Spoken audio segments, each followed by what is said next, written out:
disiksa habis-habisan selama 2 hari sampai tengkorak, rahang, hidung, tulang pipi, tulang rusuk, dan tenggorokannya itu patah. Aduh.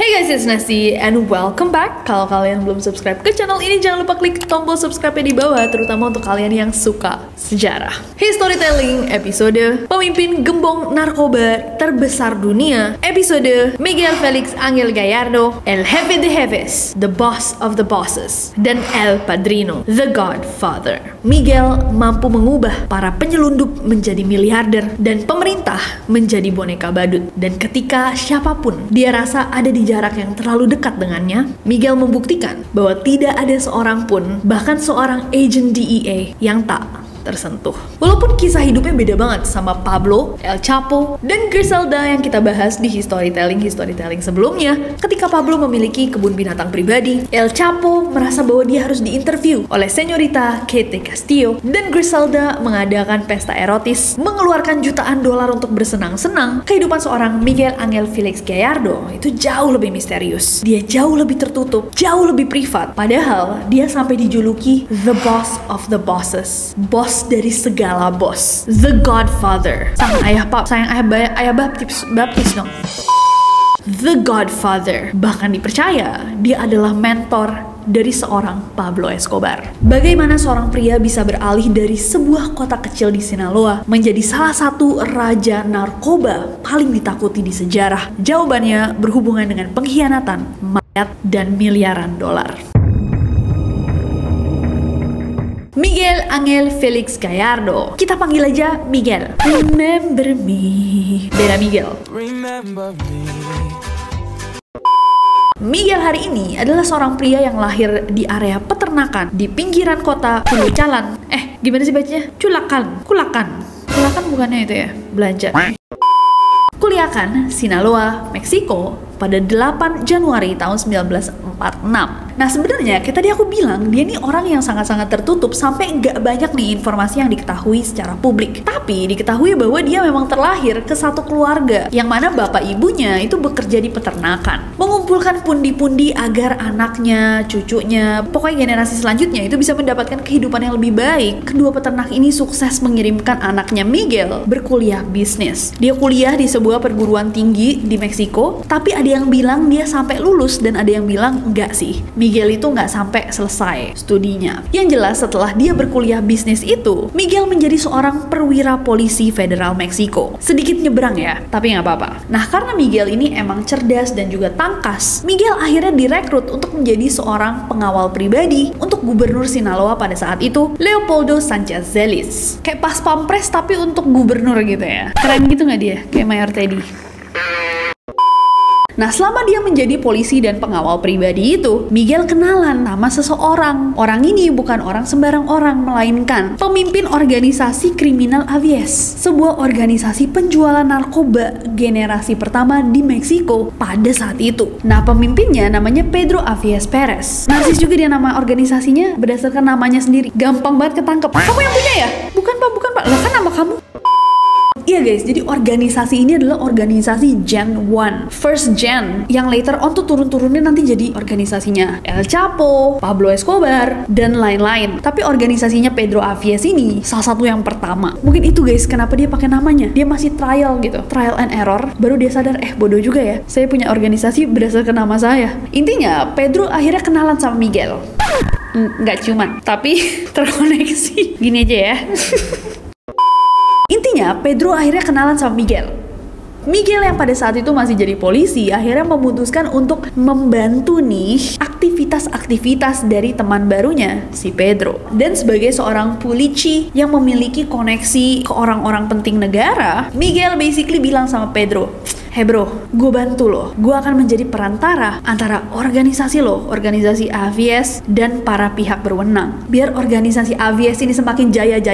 Nanti gue bantu untuk, salam tempel dikit lah ke orang-orang berwenang itu. Jadi Miguel membantu Pedro untuk menyuap orang-orang berwenang. Nah, Miguel melakukan proyek pribadinya ini dengan dibantu oleh anggota dari organisasi Avies. Ada Rafael Caro Quintero dan Ernesto Fonseca Carrillo. Di tahun 1977, pemerintah Meksiko itu meluncurkan sebuah operasi untuk menghentikan penjualan narkoba dari Meksiko ke Amerika Serikat yang pada saat itu lagi tinggi-tingginya, yang disebut Operasion Condor. Wah, pemerintah Meksiko pada saat itu lagi gencar-gencarnya nih nyisirin orang-orang yang terlibat dalam penjualan narkoba. Akhirnya banyak pengedar-pengedar yang berlarian tuh, melarikan diri dari kejaran polisi dan juga tentara Meksiko. Dan somehow banyak dari mereka yang terkumpul di kota Guadalajara. Guadalajara.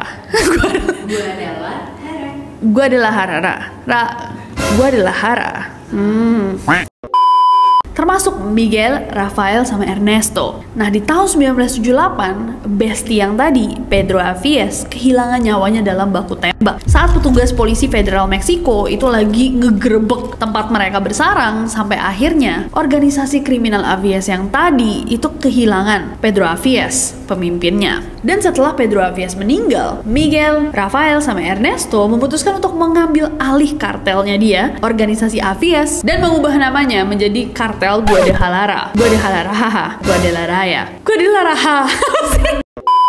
Dan merubah namanya menjadi kartel Guadalajara. Nah, kartel Guadalajara ini sebenarnya sangat-sangat efektif karena pada saat itu banyak banget kriminal-kriminal narkoba yang lari dari kejaran polisi dan tentara Meksiko yang lari ke kota Guadalajara. Sekalian direkrut sama Miguel dan teman-teman, jadi dengan mudah dia mendapatkan sekelompok orang yang sudah mengenal game ini, pernarkoboyan, bersarang di satu tempat.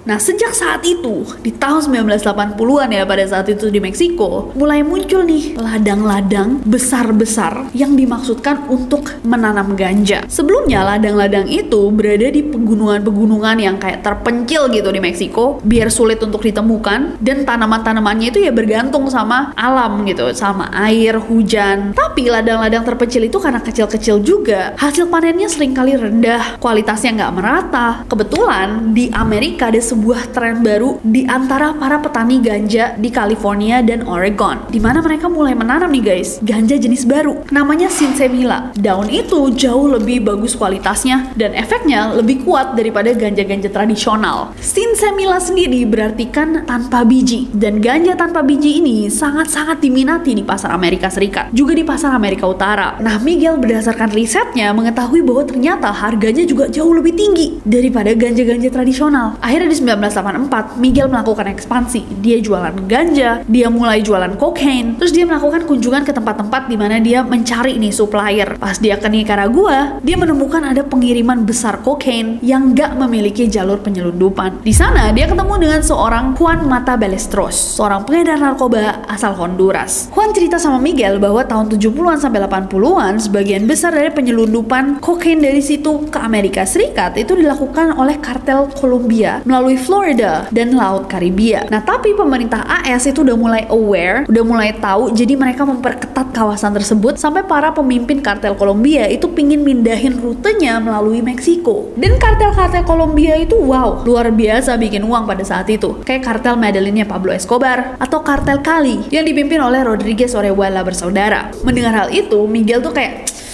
"Hey bro, kayaknya kartel Guadalajara bisa membantu kartel-kartel besar itu. Gimana kalau kartel Guadalajara membantu mengirimkan bertonton nih paket kokain mereka melalui Laut Karibia dengan cara yang jauh lebih aman?" Sebagai imbalan, Miguel nggak minta uang guys. Dia nggak mau dibayar. Tapi dia bilang bahwa semua yang dia selundupin 50%-nya jadi punya dia. Jadi kalau misalkan kartel Cali nih ngirim 10 ton ke Amerika Serikat melalui kartel Guadalajara akan menyimpan 5 ton untuk mereka sendiri. Dan yang 5 ton itu akan mereka jual secara langsung. Walaupun kedengarannya kayak perjanjian yang tidak terlalu menguntungkan ya, tapi menurut kartel Cali ternyata ini cukup menguntungkan. Makanya mereka setuju untuk melakukan perjanjian ini. Gila, untungnya berapa berarti ya? 50%-nya diambil aja, dia kayak oke, good deal. Nah, setelah perjanjian tersebut disepakati bersama, deal bro, deal. You bro my life, I love you bro. You owe me, I owe you my life.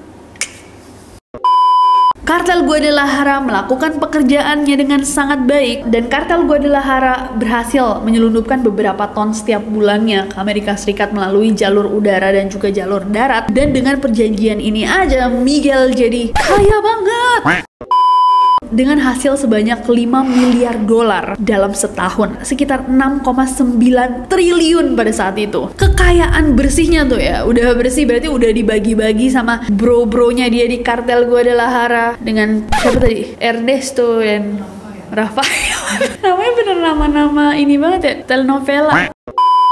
Jadi kekayaan bersihnya aja berarti udah dibagi-bagi nih sama bro-bro dia di kartel Guadalajara, termasuk Ernesto dan Rafael aja itu mencapai 500 juta dolar atau sekitar 693 miliar rupiah. God damn. Tapi yang bedain dia sama pemimpin-pemimpin kartel lainnya kayak misalkan Pablo Escobar yang emang mau terlihat kaya, Miguel ini hidupnya sangat-sangat bersahaja. Nggak kelihatan gitu kalau misalkan dia nih orang tajir melintir. Pelan-pelan dia investasikan tuh uangnya dia sampai dia punya hotel, armada pesawat kecil, 250 rumah dan peternakan di beberapa negara bagian Meksiko. Tapi pelan-pelan gitu, kalau ketemu tuh orangnya nggak kelihatan kayak oh my god, nih orang semua barangnya pasti kena 12% PPN gitu. Sebagai pemimpin kartel Guadalajara, dia itu juga kinerjanya luar biasa dan sangat-sangat taktikal ya. Dia memecah kartel ini menjadi 4 bagian untuk menutupi 4 teritori: Sinaloa, Tijuana, Juarez, dan Pacifica Sur. Untuk menutupi aksi-aksi ilegalnya, Direktur Jenderal Federal Security Directorate Badan Intelijen Meksiko, Salvador Osuna Nava, dan dengan bantuannya si Salvador ini, kartel Guadalajara bisa beroperasi dengan lancar. Nah, Miguel juga of course menggunakan konsep plata o plomo, uang atau peluru. Kalau kalian nggak mau disuap, nggak mau tuh menyentuh uang haram, bang, boom. Siapapun yang mencoba untuk menghalangi kepentingan kartel Guadalajara itu besoknya jenazah-jenazahnya akan ditinggalkan gitu saja, ditaruh di tempat publik biar orang-orang lain bisa tahu apa yang terjadi ketika kalian mencoba untuk menghadang atau mempersulit kartel Guadalajara. Yang hebat adalah Miguel itu selalu memberikan perintah, tapi dia sendiri job desk-nya tuh lebih fokus dalam menggunakan uangnya kartel untuk melindungi kartelnya dengan membuat koneksi-koneksi dengan orang-orang penting di Meksiko.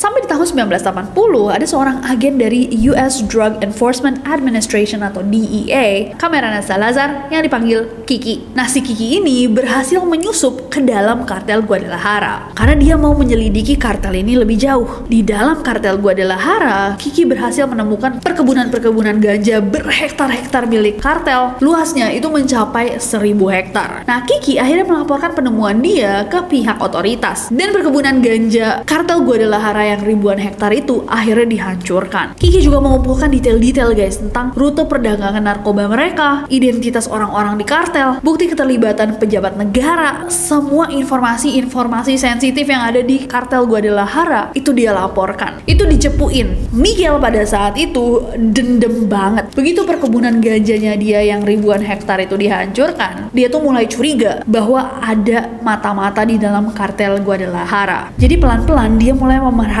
siapa yang kira-kira sas di dalam kartel Guadalajara. Sampai di Februari tahun 1985, dia tahu bahwa sang penyusup adalah Kiki. Dia adalah agen DEA yang ditugaskan untuk menyelidiki kartel Guadalajara. Miguel yang pada saat itu udah panas langsung memerintahkan Kiki untuk diculik. Para bawahannya Miguel mencoba untuk menculik Kiki saat dia baru meninggalkan kantor konsulat Amerika Serikat di kota Guadalajara. Ini terjadi di siang hari, di mana Kiki akhirnya disekap, diinterogasi dengan kekerasan, disiksa habis-habisan selama 2 hari sampai tengkorak, rahang, hidung, tulang pipi, tulang rusuk, dan tenggorokannya itu patah.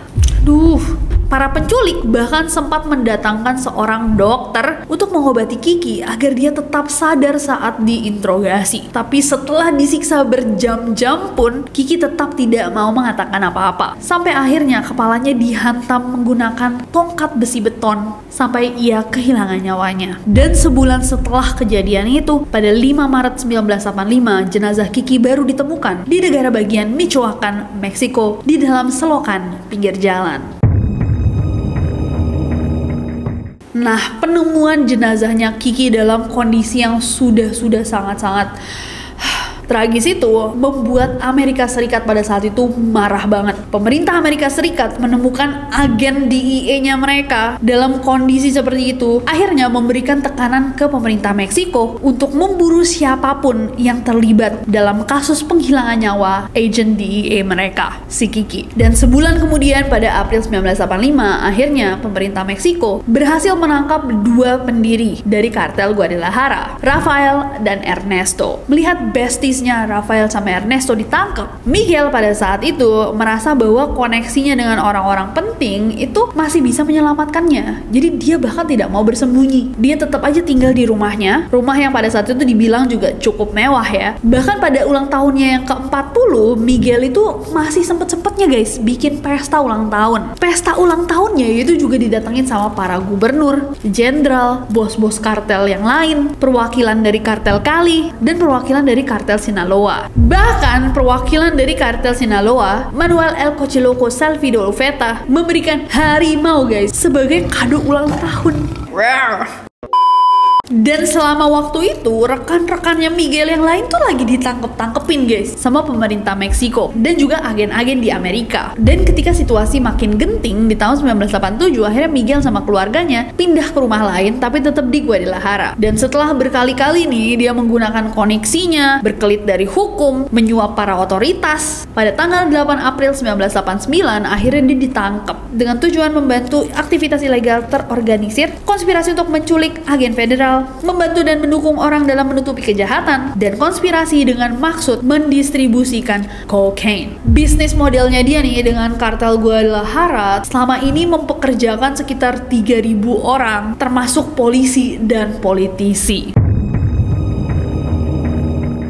Di pengadilan, akhirnya Miguel dijatuhi 40 tahun penjara. Dia pun dipenjara di Altiplano, di Meksiko. Tapi setelah ditangkap, dia tuh masih memerintahkan pengacaranya dia untuk ngumpulin para bos narkoba terkemuka di Meksiko di sebuah rumah di Resort Acapulco, di mana dia memerintahkan untuk membagi perdagangan narkoba menjadi subkartel kecil-kecil biar nggak mudah dihancurkan dengan wilayah operasional yang berbeda-beda. Rute Tijuana sama dia diberikan kepada keponakan-keponakannya, keluarga Arellano Felix. Rute Ciudad Juarez dikuasai sama keluarga Carrillo Fuentes. Kawasan Sonora diambil alih sama Miguel Caro Quintero. Pantai Pasifik diberikan kepada Joaquin El Chapo Guzman, Hector Luis Palma Salazar, dan Ismael El Mayo Zambada yang kemudian membentuk kartel Sinaloa. Dan penangkapannya Miguel ini akhirnya membuat kartel Guadalajara juga kehilangan semua core principle dan core fondasinya karena udah gak ada Miguel, gak ada Ernesto, gak ada Rafael, dan semakin lama kartel Guadalajara itu semakin renggang sampai akhirnya kartel Guadalajara bubar. Di tahun 2013, Miguel mengajukan permohonan peninjauan kembali atas hukuman yang dia terima karena kondisi kesehatannya memburuk. Dia kehilangan pendengaran, kehilangan penglihatan di salah satu bola matanya, kena pneumonia, dan dia udah gak bisa jalan sampai harus pakai kursi roda. Permohonan tersebut sempat ditolak sama Pengadilan Federal Meksiko, tapi akhirnya di tahun 2014 otoritas federal menyetujui permohonan Miguel dan Miguel dipindahkan ke penjara kelas menengah di Guadalajara. Tahun 2017 hukumannya juga diturunin jadi 37 tahun. Tahun 2021 akhirnya dia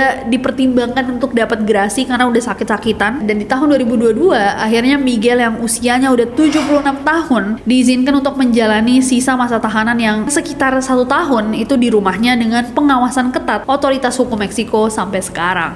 Dan itulah kehidupan seorang Miguel Ángel Félix Gallardo. Nah, tapi ada yang menarik guys. Jadi di wawancara eksklusifnya Telemundo News sama Miguel tahun 2021, dia tuh deny atau menyangkal semua cerita kehidupannya itu. Walaupun 2021 berarti dia udah menjalani hukumannya kayak berapa puluh tahun, dia tuh tetap bilang bahwa dia nggak pernah kenal sama namanya Pablo Escobar, dia nggak pernah kenal sama Rafael, Ernesto, dia nggak pernah berurusan sama kartel Cali, kartel Medellin, dan yang paling gila adalah dia deny, dia menyangkal keberadaan dari kartel Guadalajara. Dia bilang nggak pernah ada yang namanya kartel Guadalajara. Bahkan di akhir interviewnya dia bilang bahwa dia ingin diingat sebagai orang yang jujur dan a man who wasn't into weapons. Seseorang yang tidak pernah tertarik sama senjata. Hey, esa persona que me está mencionando, jamás estuve en Medellín o en Cali, como la serie esa que se dice. No lo conocí. Él fue posteriormente muerto. Cuando yo estaba en la cárcel le murió. No existe SAR, nunca existió carteles en Guadalajara. Le vuelvo a repetir, yo no soy una persona de armas. Gimana menurut kalian? Apakah kalian percaya dengan Miguel? Apakah mungkin dia benar-benar selama ini di frame, dijebak sebagai wajahnya kartel Guadalajara? Atau menurut kalian ya dia mungkin ingin rewrite history gitu, menuliskan ulang sejarah, makanya dia berbohong tentang kehidupannya? Kalau menurut kalian gimana guys? Coba komen di bawah. Menurut aku cerita hidupnya sih cukup menarik ya, apalagi sebagai generasi 2 gitu. Sebelum munculnya kartel-kartel besar, sampai dia dijuluki the boss of the bosses, pemimpin dari segala pemimpin, itu kayak crazy. Apa yang kalian pelajari dari kehidupan seorang Miguel Angel Felix Gallardo? Coba komen di bawah. Siapa yang harus kita bahas next time di Historytelling? Sekalian komen. Semoga kalian suka video kali ini. Dan kalau misalkan kalian suka nih sama pembahasan tentang kartel-kartel, kita udah bikin 3 sebelumnya, bisa ditonton. Dan jangan lupa subscribe, biar besok kita ketemu lagi di Neror. Bye-bye!